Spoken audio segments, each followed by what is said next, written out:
All right. Welcome everyone to our second event of fall 2021. Today, our topic is diplomacy during challenging times, and we're hosting two professionals of the diplomatic field, Piotr Perczynski and Marije Balt. Thank you so much for joining us today. It's such a pleasure to have you here with us. Our pleasure, my pleasure. Now our Vice President Cynthia will briefly introduce you, Dr. Piotr, as our first speaker and give a bit of a background of what it is you're doing and of your professional experience, and then we move on to your talk. Thank you, Alexandra. I am excited to introduce our first guest speaker for tonight's event. I had the opportunity and honor to be lectured by him like many Webster Leiden students on war and diplomacy. He's well-traveled and has lived in Syria, Thailand, Poland, and the UK. After receiving his MA and PhD in political science from Warsaw University, he was head of political cabinet of the Deputy Prime Minister of Poland, senior lecturer at the European Institute of Public Administration, and has also been vice ambassador for Poland to the Netherlands. Ladies and gentlemen, I introduce to you all Dr. Piotr Perczynski. He'll be sharing with us what it is like to serve as a diplomat during regime change, the funny moments of being a diplomat, and his view on whether diplomatic protocol, whether it is outdated rituals or a useful tool for modern foreign relations. Dr. Piotr. Thank you, Cindy. Thank you very much for such a nice introduction. Oh, I see all of you. So actually, only Mark is not my former student, I think, and Alexandra, of course. Anyway, yes, excellent idea. You know, we have to do it maybe more often, and then more people will come. Great topic, I think. And excellent also these questions, as I said a moment ago, behind the closed door, that I really like them. Also that it's not just about diplomacy, you know, how it is to be a diplomat and so on, but which we will also, of course, cover. And I, as quite recently, Cindy witnessed me answering to this question, so we will do it. But this idea of crisis, you know, I think this is really very well narrowed down what the diplomats do, because of course diplomacy is a bureaucratic activity like many other activities. But there is a crisis, the thing starts to go differently. And I must tell you, you know, a secret. I like crisis a lot. You know, really, I flourish, I think, when there is a crisis. And regretfully, and for me, and also for you, from the point of view of this discussion, I did not have that many crises during my diplomatic rather short path. Marije has much better and more interesting experiences. Thank God, because she can tell you soon about them. But the crisis is, you know, crisis generates always something. You know, crisis can be positive. Crisis is well, I just, for the sake of our discussion today, I looked at the definition. What is crisis? I mean, crisis apparently is, you know, something that comes from one unexpected event and has consequences on further developments, let's say, negative consequences. Well, this, I think, is wrong in this definition. They don't have to be negative. Sometimes you just don't need anything because things are going fine. Actually, you could have, but well, why would you? And then there is crisis, and then you have to do it. And this is wonderful for reforms. I'm not going to tell you about my career at the world of public finance, but there that's how it was happening. And I remember first time, second times when there was a big crisis there, I felt like, yes, this is good, you know. I feel it's like I get some, you know, kicks out of it. Briefly about my diplomatic career. Again, I look at Marije. I'm so glad to see Marije. I haven't seen her for such a long time, and not only is she a great, smart person, but she became like sort of a role model for me. So I'm just extremely happy to see her, and she will tell you how the real, you know, professional diplomat starts and how it evolves. With me, to make the story quick, indeed, I had interesting high positions at the Ministry of Finance or next to the Ministry of Finance. The last one was National Coordinator for Performance Budgeting. It was a reform of public finance, full of crises. All the time there was something going on. And, you know, yeah, to be completely true and not to hide anything, I was dismissed, and my wife, who is Dutch, was looking for a job in the Netherlands. So I thought, okay, maybe, you know, I could become, for instance, an ambassador here. And that was the position, because statutory body, in statutory authority in Polish bureaucracy, in Polish administration, is on the level of understate / state secretary. So that's the level, and that's when they can send you. It's not a system like exactly like American, like 80% of their ambassadors are just, you know, some kind of business people who are supporting the given administration, have no idea about diplomacy, let alone international relations. It's very interesting. So actually the person that runs the show is the deputy head of mission. Well, that's one thing. Vice ambassador is very unofficial term. Nobody understands what's the deputy head of mission. Nobody understands what's mission. That's why it's sometimes used in outside diplomacy, but not within diplomacy. But anyway, so I was dismissed. I had, you know, yeah, very weird situation. I had the office, secretary, but I had no tasks. So I was looking for just doing something outside. And then came this idea, some of my friends, that, well, to keep me within Polish public administration, that, you know, I can become a deputy head of mission in the Netherlands. So this, as you have to say, even by Polish standards, is rather unorthodox career, and I wouldn't, of course, recommend this to anyone. But, you know, since I became this diplomat, and since I started again to manage a group of people, I can tell you, of course, about all my experiences and what I think of this profession. A little bit like somebody from outside. Okay, I'm coming to the end. It's just, I understand it's a sort of like entree, but one thing that perhaps I can tell you now, my students, in fact, they probably know it. What really fascinates me, and this is in a way answer to one of the questions: would you like to be an diplomat? Why did you quit? And so on. Very, very clever question.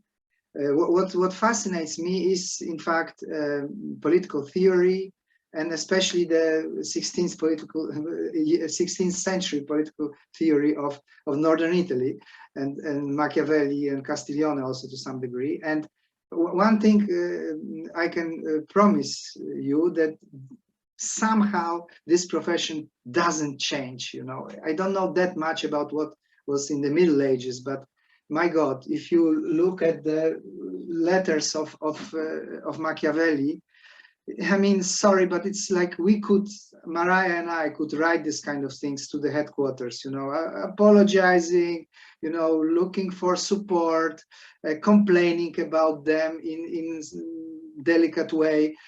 So yes, this is yeah. I can end on saying this is a great profession. It is a very interesting profession. It's a profession that somehow hangs on, and I think it has big perspectives. Having said that, this is my very last sentences in this blog.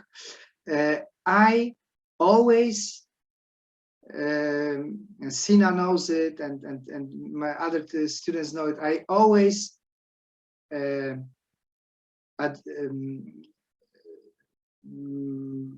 sort of advise my students who say, well, I want to work for the Ministry of Foreign Affairs, and how to do it, you know, what's the best way. I say the most important thing is to get something really fascinating, interesting, and maybe your way to this profession is not at all via the Ministry of Foreign Affairs. Maybe it's an NGO that deals with the refugees or some other important issues of today's world. Yeah, and I will end on this and pass the floor to Marije. Thank you.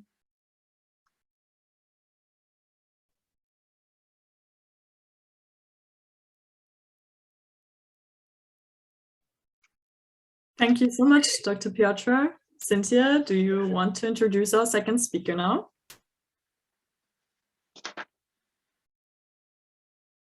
Yes, I would love to. I'm so excited that she's here with us. I'm excited to introduce our second guest speaker tonight. She often says diplomacy has no secrets. I had the honor of being lectured by her for my African Area Studies class at Webster University Leiden campus. Before she became her teaching career at Webster, she has worked as a diplomat for the Dutch government for over 12 years. She's currently a foreign policy advisor to the Dutch government. Welcome, Professor Marije Balt. We are happy to have you here with us tonight. She will be focusing on her experience as a former diplomat in Africa and the Balkans. She will discuss what it takes to be a diplomat, the inspiration behind her chosen path, the qualities she considers most important for a diplomat, especially in conflict regions, the funny and difficult moments of being a diplomat, and how she became involved in challenging places, first in the Balkans and later in Africa. Professor Marije Balt, we are so happy to have you. Thanks so much, Cynthia. It's really an honor to be here, and it's also fun to see some of the former students and the ones who graduated and who went on to new adventures and journeys. And this is something we've been talking about a lot, our dreams and how to make dreams come true. Now, that's the part I want to start with because well, my path towards becoming a diplomat probably wasn't very typical because I didn't have family in diplomacy, I didn't have contacts or anything. The thing I had was curiosity. So I wanted to find out about different cultures, not only, by the way, foreign cultures, but also subcultures in our own society. So I started to learn dialects when I was a kid in order to see how things work, what people were saying in that kind of language. And then in secondary school, I started to learn all the languages available, like, of course, you know, the modern languages, but also the classical languages. And that served me well later on when I went to Italy. And my goodness, that really worked out to learn Italian quickly. But first I did this weird thing, which is when I studied international relations, I started studying Hungarian as well. And Hungarian, Piotr knows, is one of those very weird languages in Central Europe. Central Europe back in the day, in the 90s, was opening up after the fall of the Berlin Wall. And I thought, I just want to go there. So I straight away made sure that I was going to go on an exchange program. And when I returned from Budapest, I thought, you know, I really want to become a diplomat. And these people at the ministry, of course, it was still quite hierarchical, older people, etc. So as a young woman, you have to really show your ambition and do something special. And they thought, there's this, why did she speak this extraordinary language, Hungarian? So they thought, let's just get her in. And that's when I started to move up in the career diplomacy.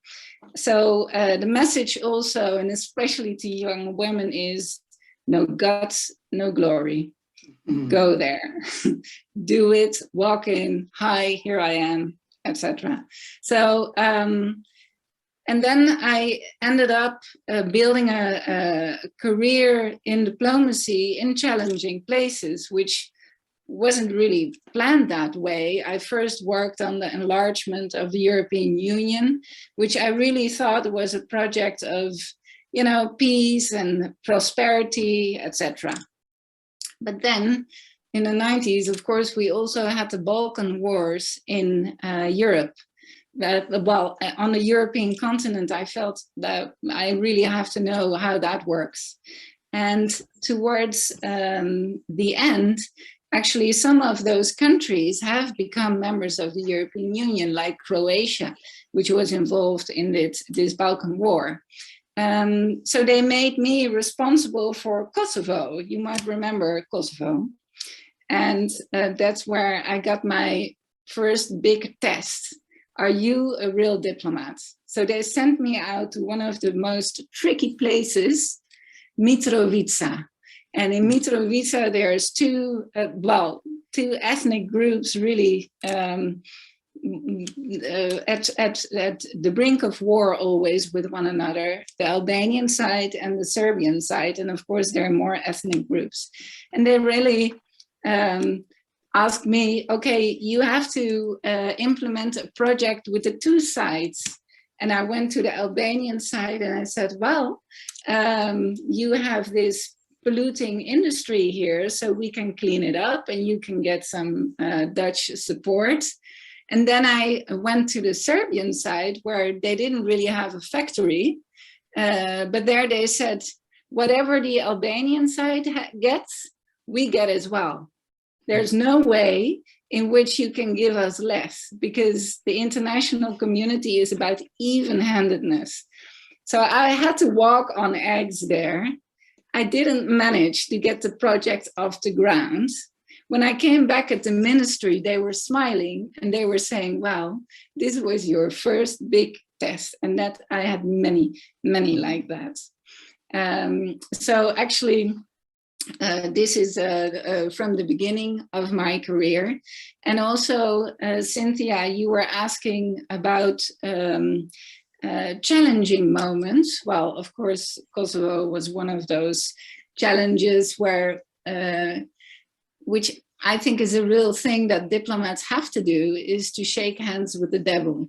And I think I shared a couple of stories in classes before, but in Kosovo, I had to do it because in order to get access to certain communities and to resolve certain conflicts, which, cost lives, you're going to have to negotiate with crooks.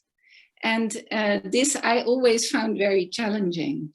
And also this happened in Africa quite a lot. In South Sudan, I met John Garang, which was a hero in South Sudan, but he also had a not a very good human rights record, put it like that.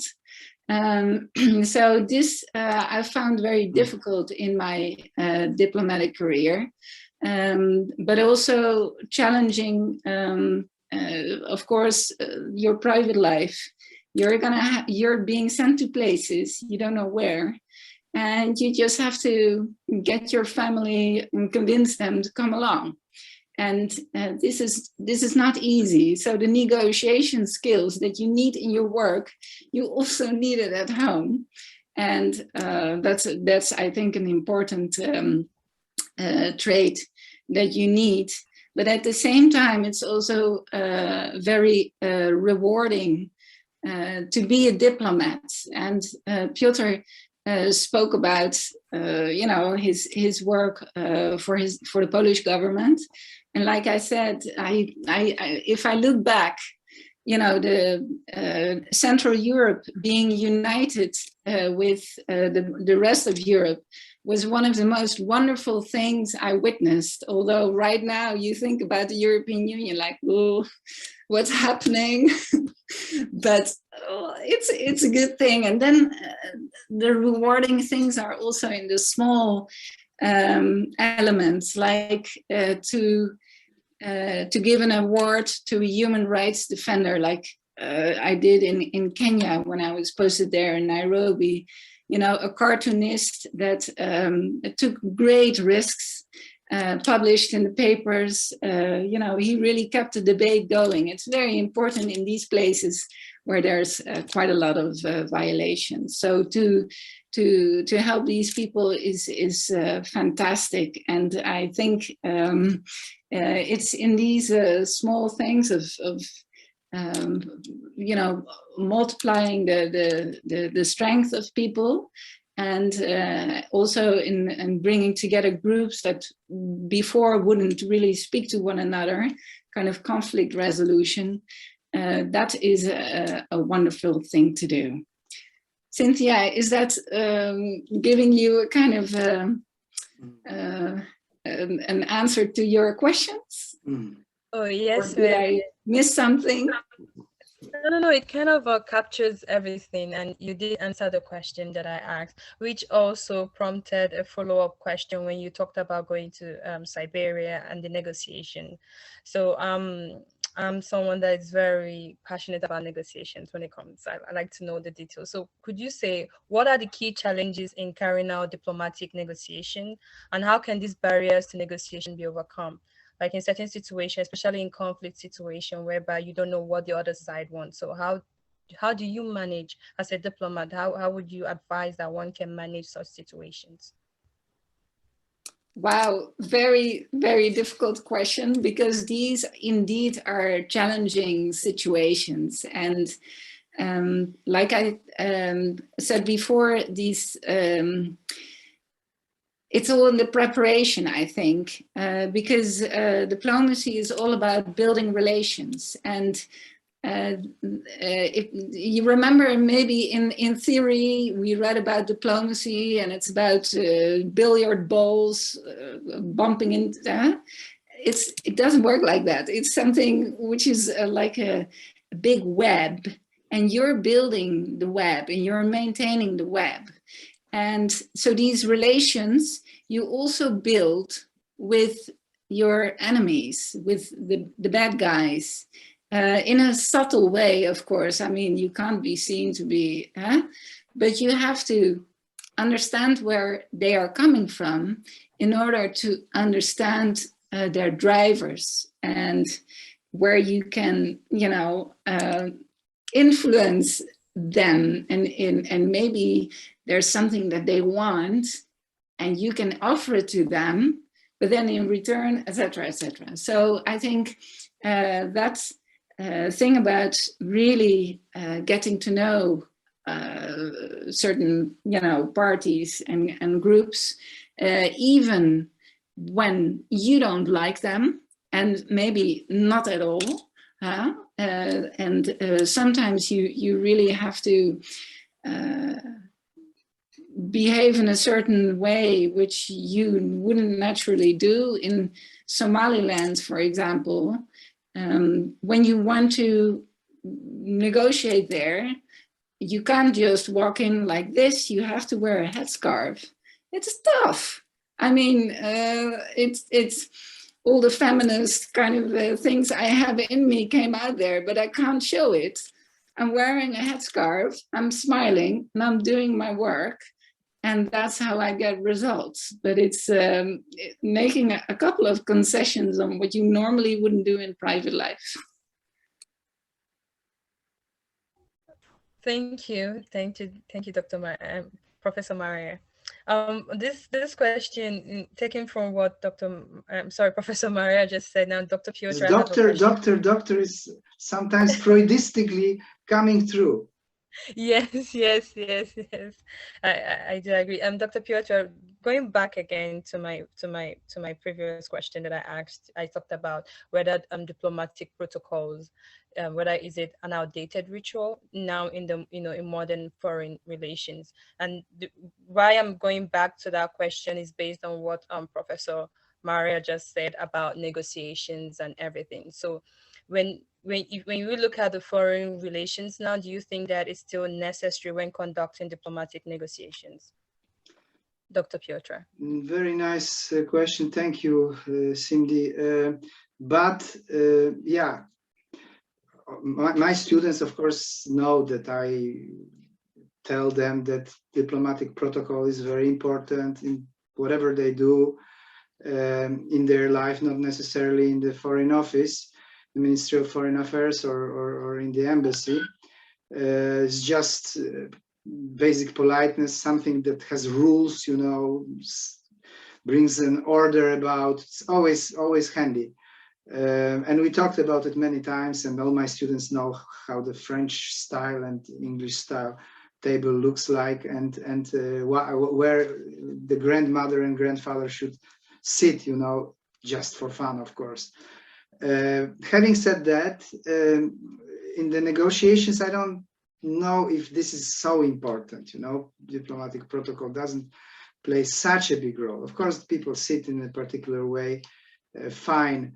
What I found very actually funny in the negotiations that I've done, as I already told you, quite a lot, international, so we can sort of say a little bit diplomatic negotiations, but not within the Ministry of Foreign Affairs, but Ministry of Finance. I negotiated it in Paris with OECD, money that we were supposed to spend, but we didn't. My predecessor didn't, and this is the worst thing that can happen in public life, that you have money and you didn't spend it. I mean, it's terrible. You have to spend it till the last penny. And in Washington with IMF, very similar issues. And funny thing that I notice is that these negotiations are not that very far away from, let's say, selling a car or buying a car.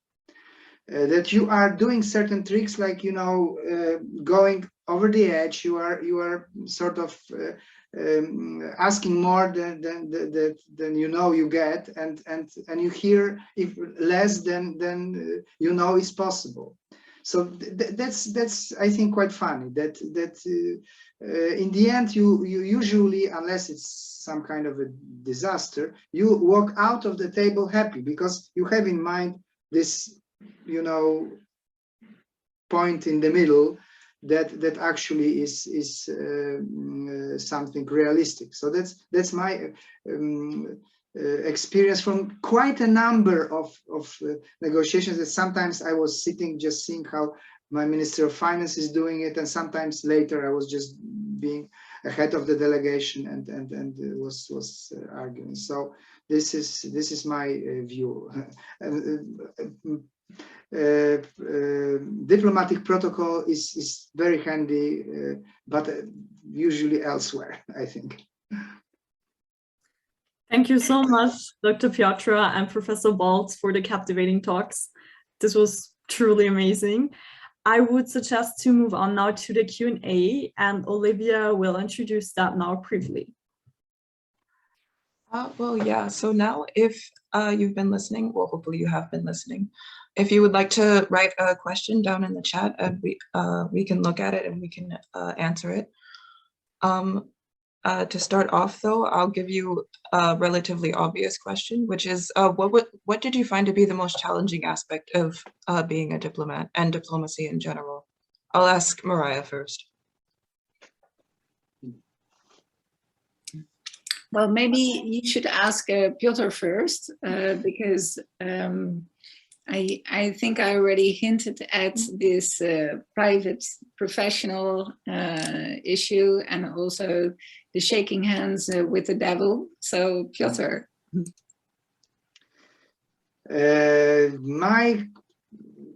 answer will be very disappointing, I think, to you, because I did not find it a particularly challenging situation. You know, I came to this embassy first. There was a period that I was just doing, going to the committees, you know, reporting about energy and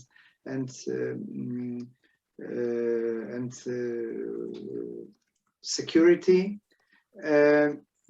Fun. I liked it a lot, you know, but rather simple task, you know. You just, okay, the trick is that if you are within the EU country, you have to be very fast, because in Brussels they are communicating very fast, so you at least want them to know, you know, a little bit in advance. So that, and I loved it, that I ran back, you know, from this meeting and quickly try to write something. Yeah, I'm trying hard to think what was so changing. If I was, you know, like a real diplomat, like Marije somewhere, you know, but I was, you know, shaking hands with Mark Rutte or King Willem Alexander, very rarely, but and it was a great pleasure. So it's a completely different game, of course. Marije, you.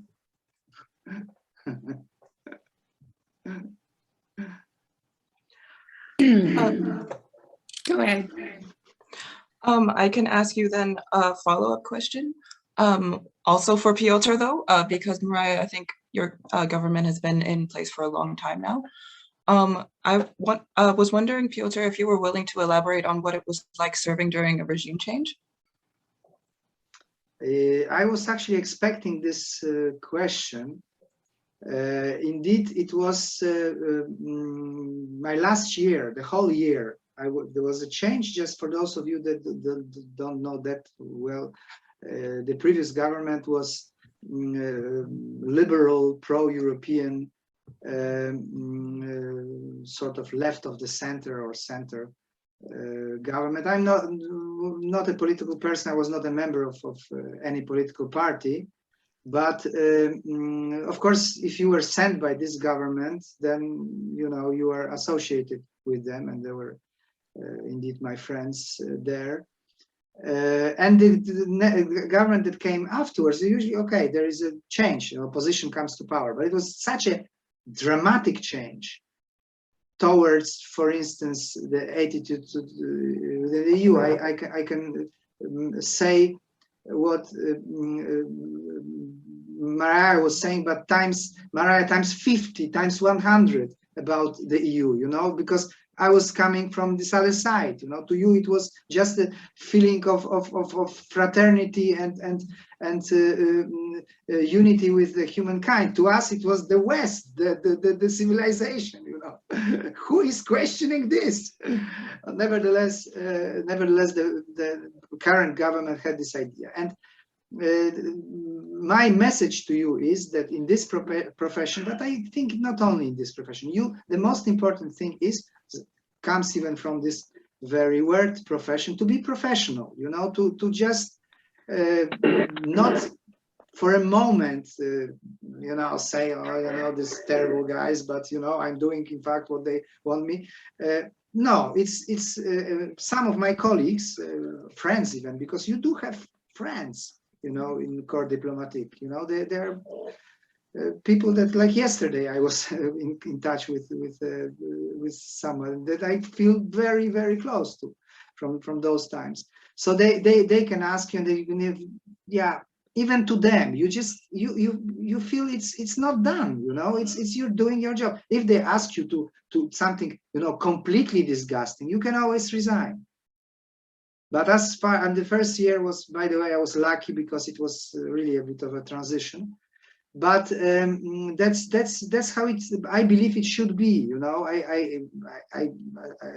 as I said, there are limits, and even, you know, Castiglione and Machiavelli knew that there are limits. If it was, you know, a Nazi regime coming to power, I would most probably behave differently, and but what, most probably resigned. You know, just just say that sorry without making big fuss, some kind of statements. Just go. So I was not on that level there. If it satisfies your question, Olivia. Can I add something to that, Olivia? Oh, yes. Yes. So indeed, for Piotr and me, that situation is maybe a bit different because for career diplomats and in the Netherlands, that is for the people who did het klasje, which is the diplomatic training, and then you have a year. It's like your student association, but then a professional training. Now. You're supposed to have a lifelong career in the service, and you're supposed to stick with the service also in times where you don't agree with everything the ministers, your minister, would say. And I can tell you this is quite tough, and it's for every career diplomat in their lives, they are dealing with dilemmas. But that's why they check you very much on integrity. So you have to have that mix of integrity and being discreet. So if you have your own opinion, your own political opinion, you're not supposed to share that because the minister is responsible for whatever you say. So you can, you can cause a lot of trouble when you speak your mind. And this is tricky. I see you nodding because, yeah, this is something also to consider before you would join diplomacy, because you're going to have to be there in all kinds of times. It's like a marriage. So let's say, any diplomat you will speak to, ask but even about... in marriage there are divorces, right? Sorry? Even in marriage there are divorces. Let's not talk about divorces.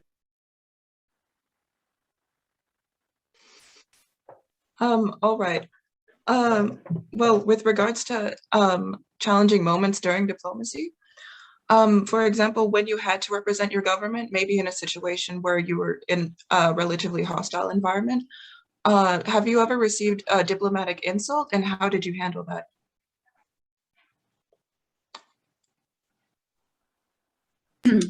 You're asking me?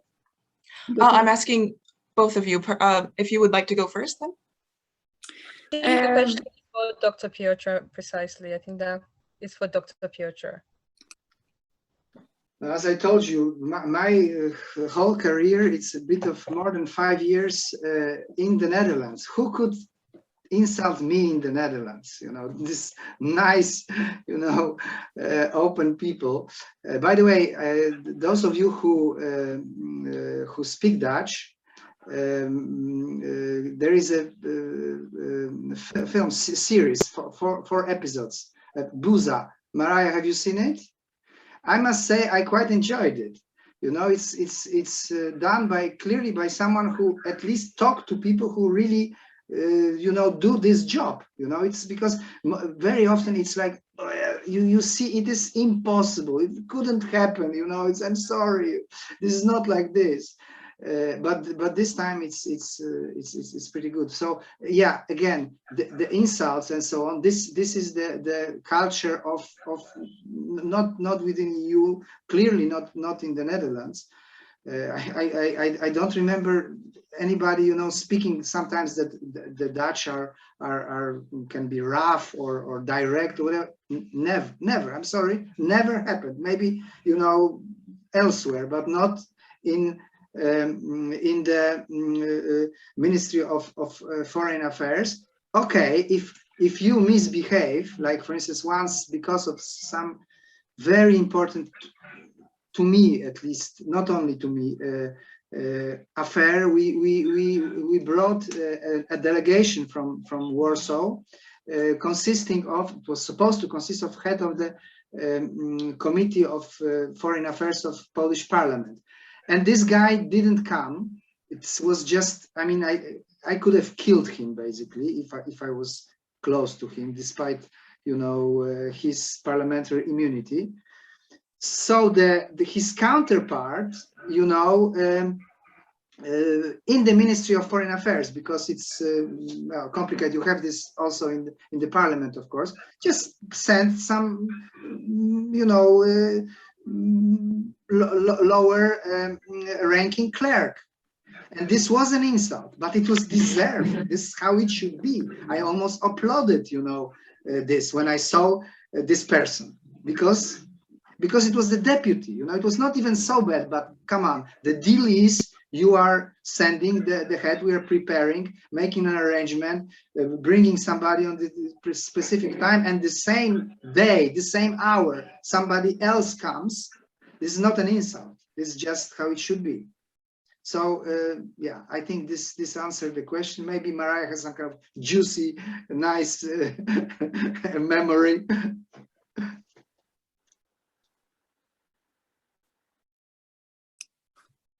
Do you want to, I don't know if Marije would like to jump in. Yeah, it's you know, I'm thinking about moments of insults which I cannot share with you because this is what I'm trained to do. And that's something maybe I should already share with you. Once you were trained as a diplomat, it always stays with you because, of course, you've seen things, you've heard things, and you're never going to share them. Anyway, what I can share, which is something that I regarded as an insult, is again one of these, you know, I'm taking you to a certain context which might be unfamiliar. It's a place called Wajir. It's in the south, in the northeast of Kenya, and it's the warmest hospitality you can imagine. But it's a barren desert. You know, there's hardly any vegetation there. There's lots of camels as well. Now, in Wajir, we were there to monitor a police reform program, which was very important for Kenyans, etc., etc. And we were looking for the police. And the police wasn't there. They said the police was far off, far away on duty. So we waited for days and days doing all kinds of going through the motions with people from Wajir. And then all of a sudden we saw this, you know, dust clouds at the horizon. And there were 2 police jeeps, but they were full of people. And we said, but we're here to, you know, monitor the police and speak to them. And then our host said, well, this police is really on duty because they have the taxi service. This is a bit ironic. It's police that actually drive from the Somali borders, pick up rich people who can afford it, and take them straight to the city center of Nairobi. And that, for me, was actually a sad moment to realize what is happening in these peripheries of countries where the central government doesn't care what's happening. And in these peripheries, most of the, you know, stuff is happening that we been talking about in the course politics of peace or politics of conflict. So this is one of those experiences that I won't forget, and I'm currently doing research about it, as Cynthia also knows. Well, Laith actually had a question, which I think is related to the question that you have, which is, what do you think are the best tools and tips for a diplomat to have in their toolbox when conducting diplomacy under pressure? I'll ask that to Marije. Oh, okay. So it's actually Leith who asked that question. Great.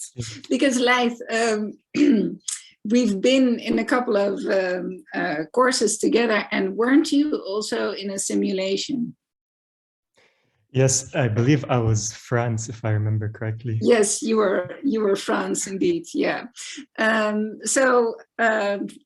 These kind of simulations are actually the best way, as when former diplomats do simulations with you. I think that gives the kind of reality on the ground, because when you do all these organized simulations where everything goes as planned, believe me, that's not realistic. Things never go as planned. They don't. So, Leith, the most important skill is improvisation. And I think that is something that we indeed trained when on a simulation where you weren't there. Everyone had everything prepared. I think Sina was there. All the different delegations had things prepared, and they would start the negotiations. And then I introduced someone who only spoke French. Were you there? And nobody spoke French. I think you did. But so you have to find a way to communicate with that person, and so you have to improvise in order to get a quick results, because the different teams were in competition with one another in order to make a deal with her. So I think that's fun, and I think if you're good at that and you have a quick mind, that would already be a good start to be a good diplomat. Right. Piotr, do you have anything to add to that?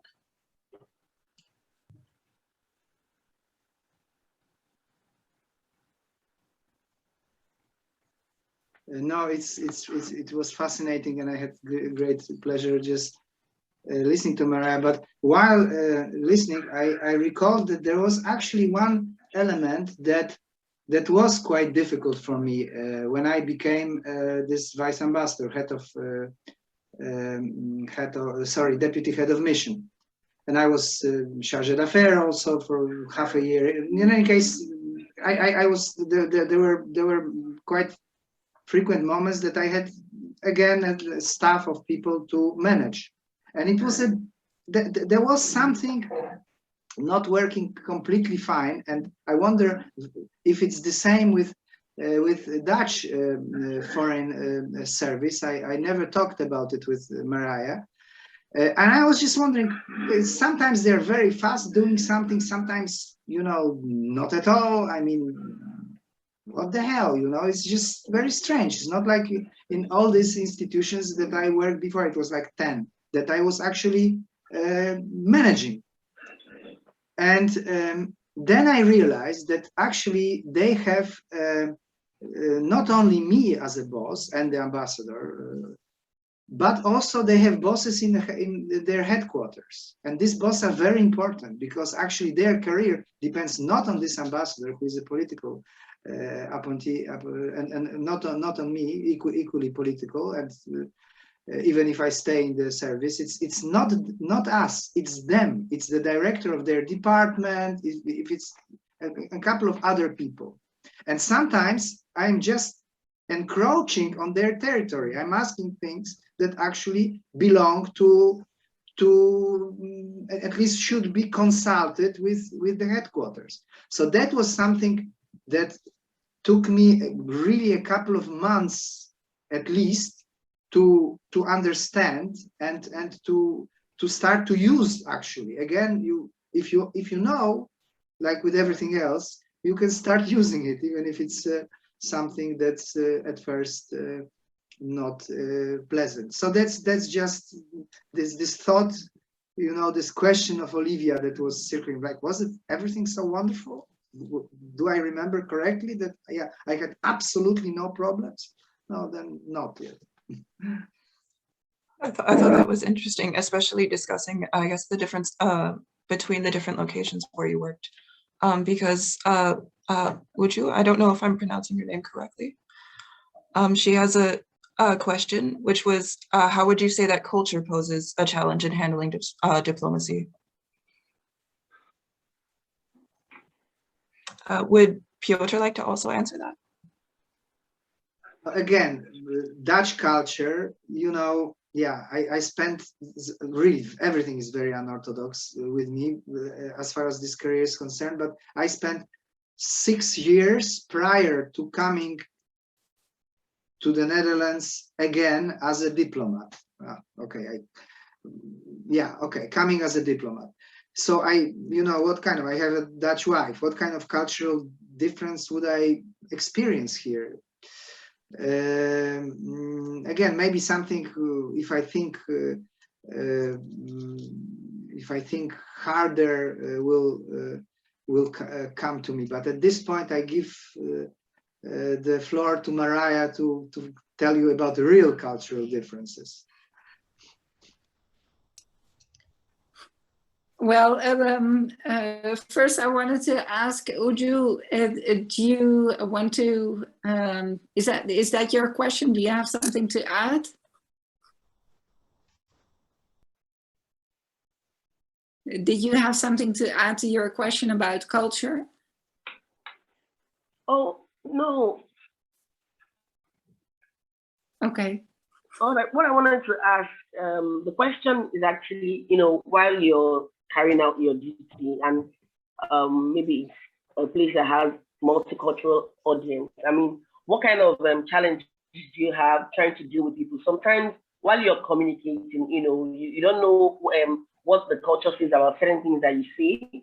Have you had an issue where, you know, you were coming from a good place, but you were misunderstood based on what you were saying? And that was caused by, you know, the culture of the people you were talking to. Because I understand that, you know, knowledge of other people's cultures, you know, help a lot in diplomacy. Because we're trying to sort out issues, you know, without making them worse. So communication is key here. And I mean, just generally what experience you've had, you know, where culture of certain people kind of interfered with your diplomacy skills or in trying to get a resolution. Yes, well, thanks for that addition. And so what I did right now is to also kind of get some more background, and that is what I would normally do when I would speak for an audience that I don't know quite well, and I'm aware that there are people from different backgrounds. And also maybe prior to that, I heard that there are a couple of sensitivities, etc.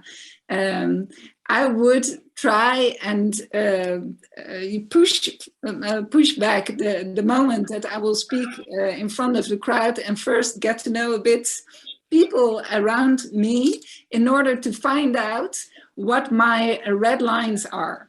Yeah, because there are quite a lot of red lines, and I must say, and maybe I'm already hinting at Mark's question here. It's important to sense and to feel people around you, and to get some backgrounds, which is much more difficult in the digital world. You have a one-dimensional view of people. You can only use two of your senses, which is a great poverty, I must say.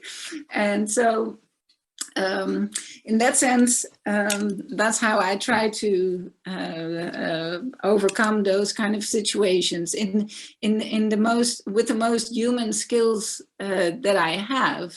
But like I said earlier, sometimes in particular situations, you just have to adapt. And I told you before about this situation in Somaliland where I had to wear a headscarf because or else I wouldn't be accepted. But then I'm trying to give messages which are, you know, on the border of being acceptable to the others in the room. And but then all of a sudden I had to stop talking because it was prayer time, and then of course I have to respect the prayer time, etc. So I find it great to be working in multicultural environments, and also in places where, you know, it's quite a different culture than my own, you know, background.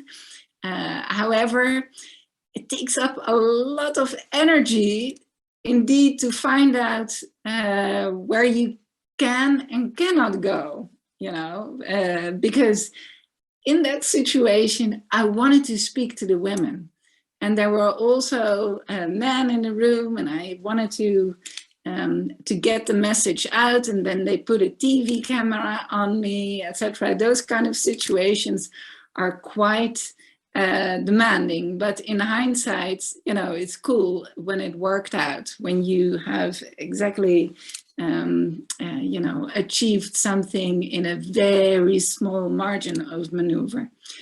Yes, you know, my experience. All right. The next question is from our former Vice President of SIR, Mark. He wrote in the chat, so to both again, regarding diplomacy in challenging times. When the coronavirus crisis started, we could see that also diplomatic actors were not really ready to change their means of communications, like using digital tools to practice day-to-day tasks. So first of all, how was your experience with the so-called digital diplomacy based on your work experience back then, so prior to the corona crisis? I think we should just start with the first one.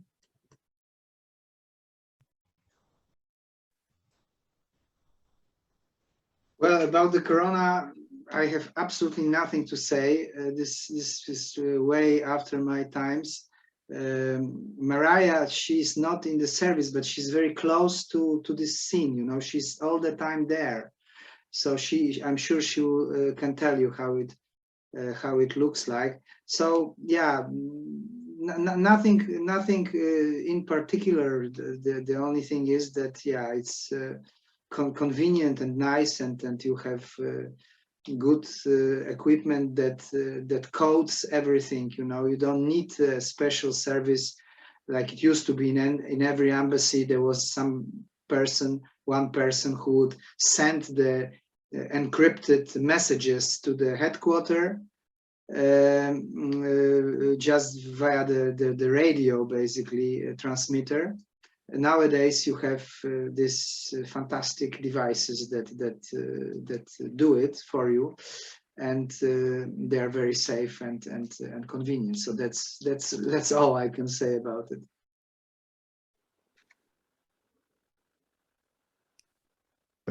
Professor Balt, do you want to elaborate a bit? Yeah, I think I can add something to that. I think if we look at, let's say, the quality of the deals that have been coming out in the last 1.5 years, I can say that diplomats, government officials, etc., let's say, really had to get used to a different way of negotiation. A lot has been lost in, let's say, the digital translation of it all. And here there's something I wanted to add as well, which if you imagine a negotiation room, then I can tell you this is not where the real stuff is happening. It's happening in the margins. And also when you go to the UN, and for example, you have the General Assembly, there you have a term which is called a pool aside. A pool aside is an extremely important event, but it sounds very weird. But it's extremely important because the one delegation pulls aside the head of delegation of the other. Yeah, and then you have this extremely important preparatory talk, or sometimes it's resolving real differences that is happening there. And then you get into the negotiation room, and it's sorted in a way. And sometimes there are countries which are, not that prepared, and they try to do their business in the negotiation room. And that doesn't work out because there's already some kind of consensus which you didn't know about that happened in the margins, etc. Now, cut a long story short, this is something which is cut out by digital diplomacy. And so in the beginning, diplomats weren't used to that yet. They didn't have all of each other's phone numbers, etc., etc. So they had to also design ways to accommodate that particular process, because to mimic the negotiation room, okay, I think that was done well and also fairly quickly. But that other process, it's still, tricky. And a lot is being missed there. And I've been not very optimistic about outcomes of negotiations. Of course, the COP conference was live, but that still also didn't, it seems that the preparation of COP wasn't sufficient in that way in order to anticipate the blocking of a couple of countries. All right, thank you. Then we move on to the next question. I saw that Sina, I hope I'm pronouncing your name right. I saw that you have a question as well. Yes, first of all, thank you so much for being here. Dr. Piotr and Professor Balt, I've had you for multiple years now, so I do know you quite a bit. And it's such an honor to be able to hear you speak again. I miss you both very, very much. But in terms of my question, a lot of my friends, they have a negative connotation when it comes to politics. And I think that a lot of people now, because of COVID, have gained a lot of mistrust in the government and also in the political system and in political leaders. And so my question to you both would be, how can we get more youth involved and interested in politics? And what advice do you have for us youth entering the international relations field?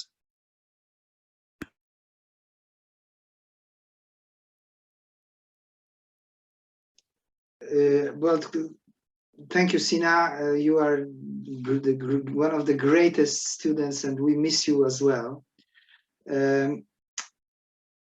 Two completely different questions, because I think I look at the diplomacy as craftsmanship. This has something that shouldn't have anything to do with politics. To be honest, it's on the polar opposites. I mean, if politics comes in, it's almost always damaging to diplomatic process. But there are two very good questions, and I would say, starting with the one on politics, maybe the one on diplomacy, Marije will take for me not to speak too long. I think,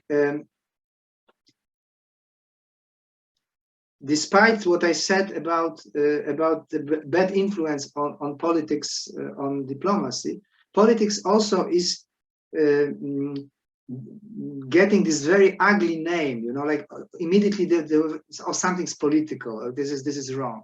This is again a mistake, because politics can be good and can be bad, like nearly anything in life. Politics is vital. Politics is about power. Politics is about, to stick to Weberian definition, about getting power and keeping it, right?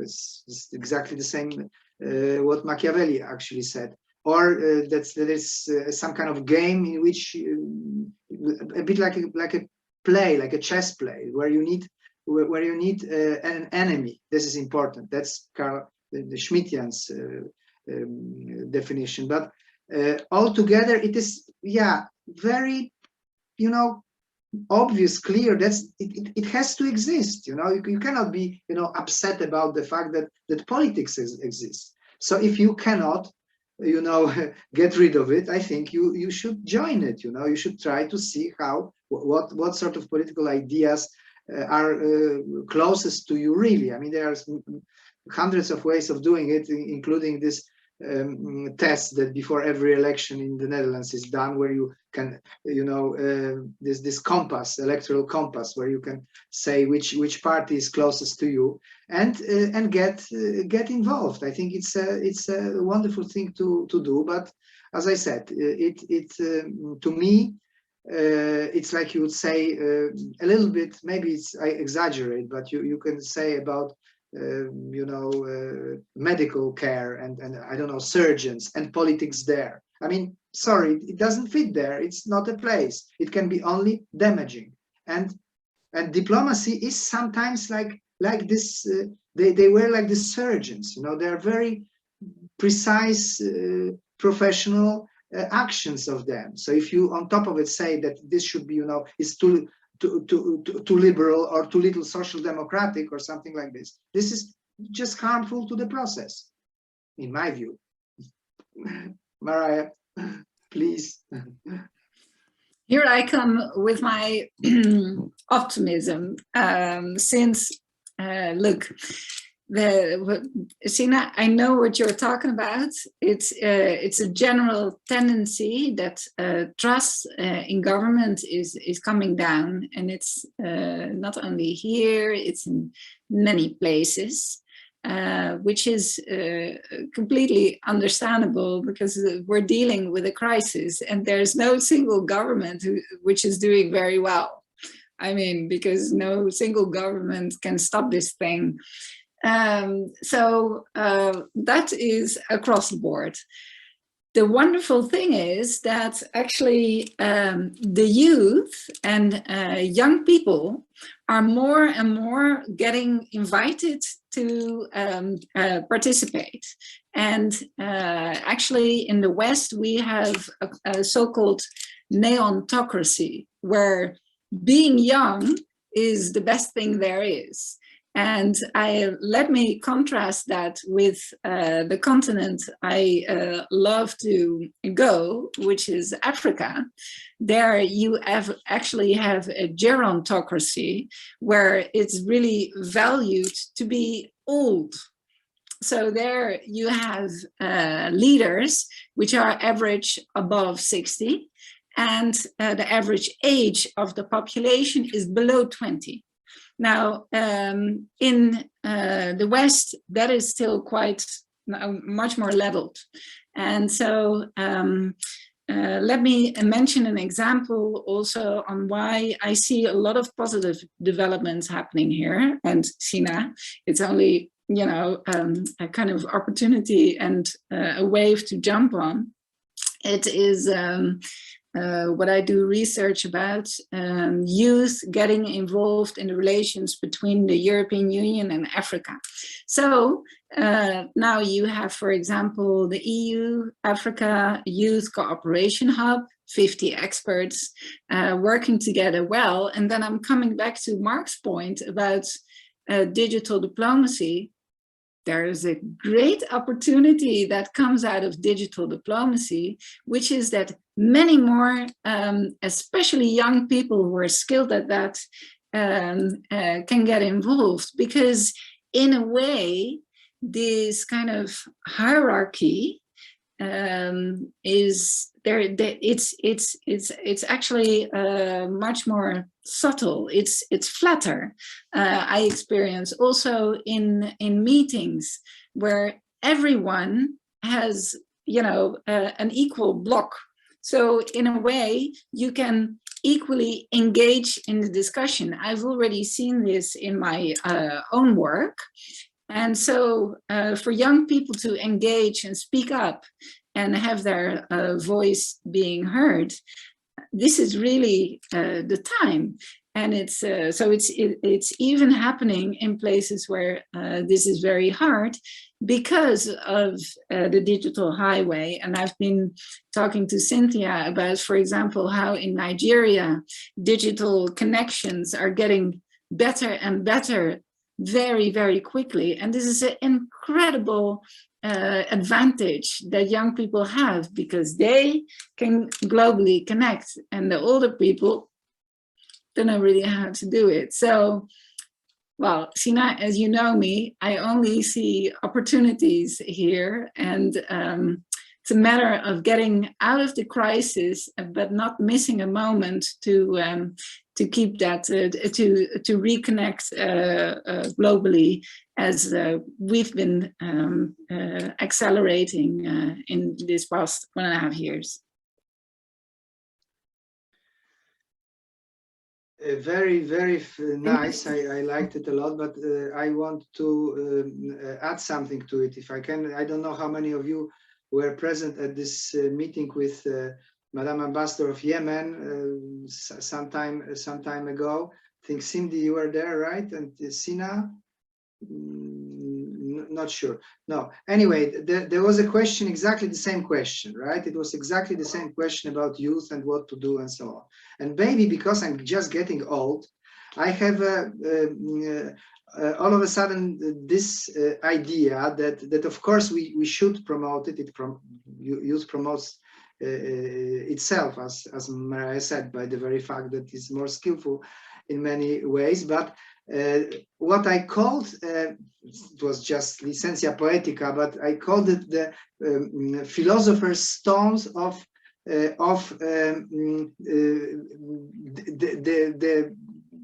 solving this problem, is that it should go from both sides. That there is also a risk of old people being discriminated. You know, it's like they should take from both. I mean, youth can only really make it if it will, as I said there, squeeze out of the old what is needed. But the point is that all this there is not touched. There is a, you know, lack of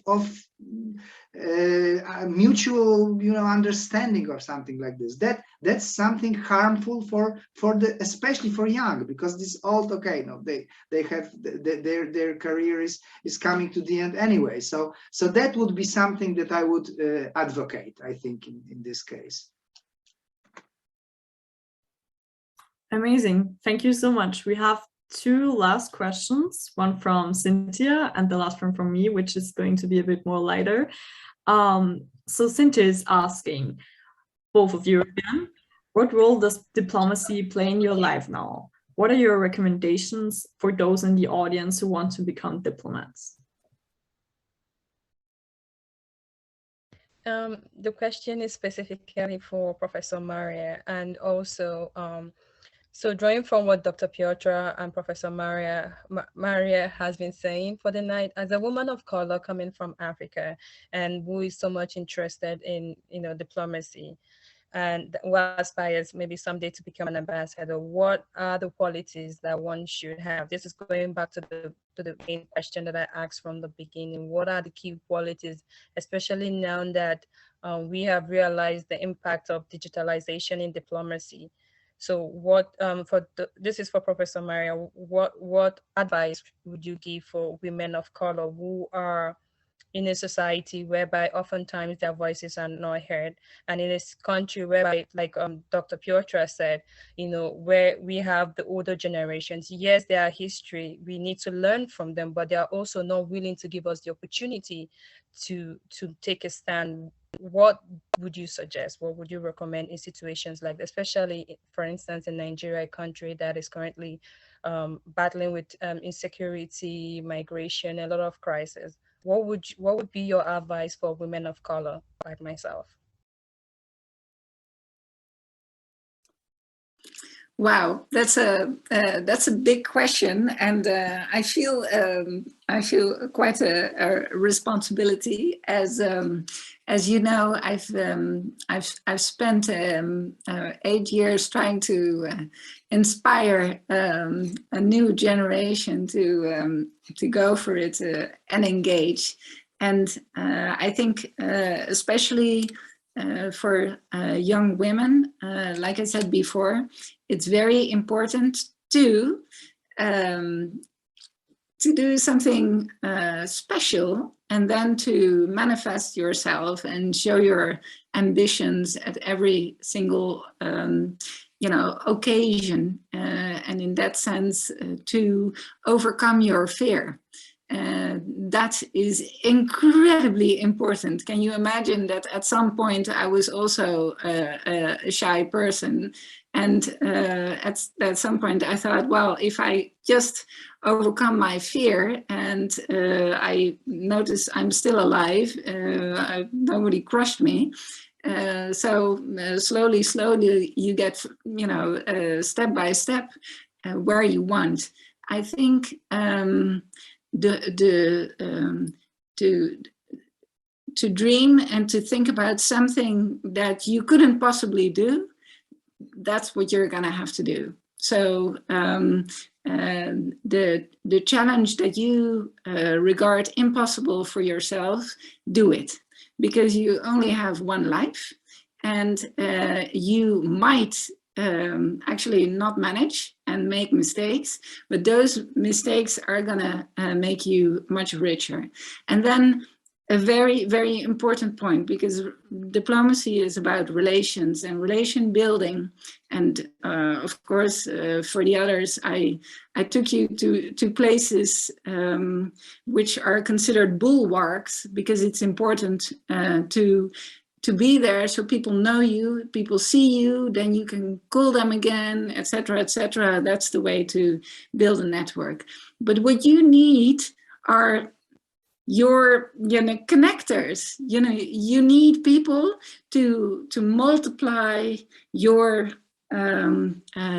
capabilities and what you can do. People who promote you, people who help you, people who step in for you. And those, there you shouldn't be shy. You should be, on them, demand their help. And this is extremely important. Also, when the first time they're not going to respond, second time they're not going to respond, third time they will. So use people that know you well, that know what you're capable of, and that can multiply the strength and capability that you have. It sounds very general, but I hope you catch the spirit. Which is something, there's so many journeys that you can take together one way or another. There's these synergies which, you have to proactively look for. And those synergies, I actually feel with quite a few of you. And it's important that we always reconnect, even if we're in lockdowns and we're a bit sad because we feel alone, because we're not alone. We're on a journey together. Thank you, ma'am. You did answer my question, but that also resonated another question, but because of time, I think I will give the floor to Alexandra. All right. First of all, thank you. That was so inspiring. Like really, wow. And okay, now my last question to you both. Who served as a role model, fictional or real, to you working as diplomats?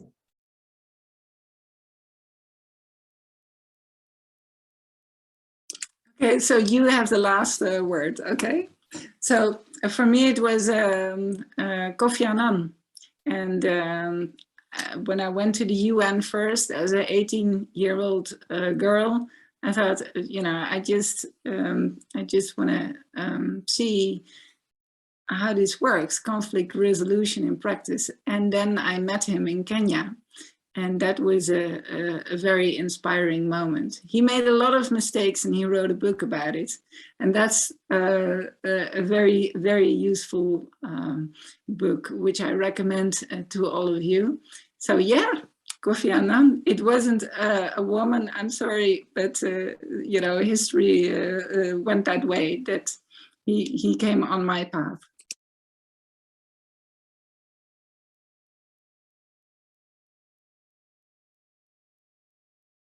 If I can, before I answer this question, just say little couple of sentences to add to what Marije was saying about the career in diplomacy and so on. What I noticed is that quite a number of diplomats I worked with, they specialized in something, you know. There's more than in other professions, more than in other ideas. It could be something strange, like, you know, Arctica, or something strange, or animals in Arctica, whatever. But really, they knew quite a lot about. And I think it's a very handy thing to specialize in something, you know. No matter if you're studying law or political science, international, whatever, try to do, because you have really a genuine asset. Of course, choose something that you find, you know, funny, like your hobby, of course. But it's I think quite handy, and these examples I could, you know, just they pop out my head now. Okay, about the role model. No, the point is that I came to this brief episode of my life, 5 years, as I said, and a couple of months. Already as an adult person, I had these role models, very important role models before. I can tell you that the diplomat that I found, and I had a pleasure and I had an honor of knowing, have a pleasure, and he's still alive, he's 80, I don't know, 5, maybe older, is Adam Rotfeld. It's former Polish Minister of Foreign Affairs, the director of CIPRI in Sweden for 10 years. The times, then it was during the communist times, so he was elected there, coming from, you know, behind the Iron Curtain. Incredibly intelligent, talented person. I've seen him in action. I admired the speed of his thinking, and yeah, here we have a question of youth and old. Okay, he's old, but and a lot of people don't listen to him anymore, to be honest. And I think it's a mistake. So if I would have to choose now, even though I didn't think like this before this question, I think that yes, I looked at him, I admired him. He was asking me, we knew each other. He was asking me, how is this diplomacy working for me, and he was very happy that I liked it, because it's a very, very nice profession. Bottom line.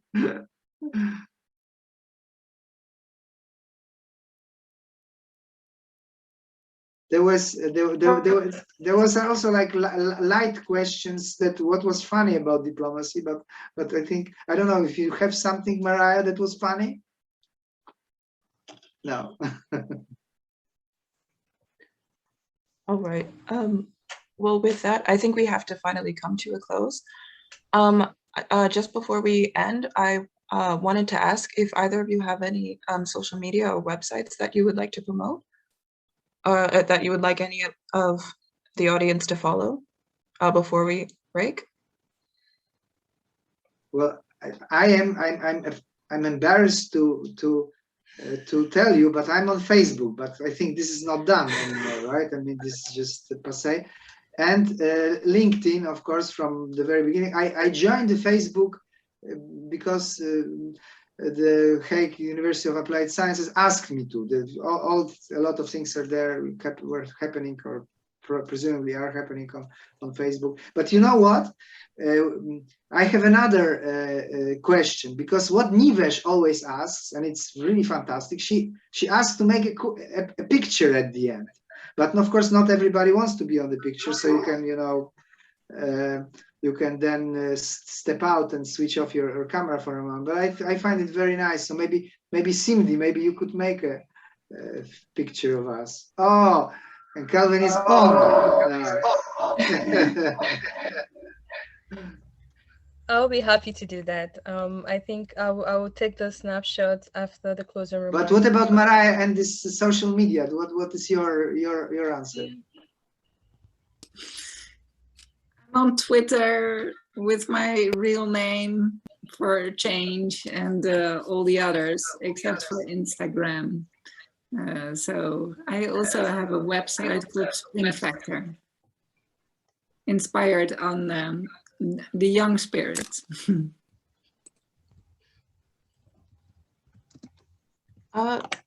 We're going to post the link for your Spring Factor then when this recording is published. And if you want to find more events like this, you can follow the SIR Instagram, which I just posted in the chat here. And also, we're also going to be posting where you can find this recording too, if you want to come back to it and listen to what people have been saying again. With that, I think, Simdi, would you like to make the snapshot now? Okay, everyone please turn on your camera, and we're gonna try this in 2 sections. Okay, so say sir, I guess. Okay, did I get it?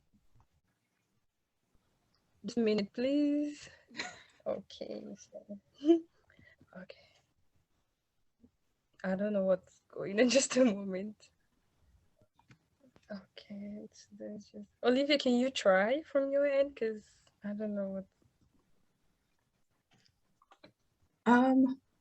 Their cameras are slightly frozen for me, so I don't know if it would be a good snapshot. Maybe Alexandra should be the one. Okay. Okay, sure, I'll do it. Okay. Smile, everybody.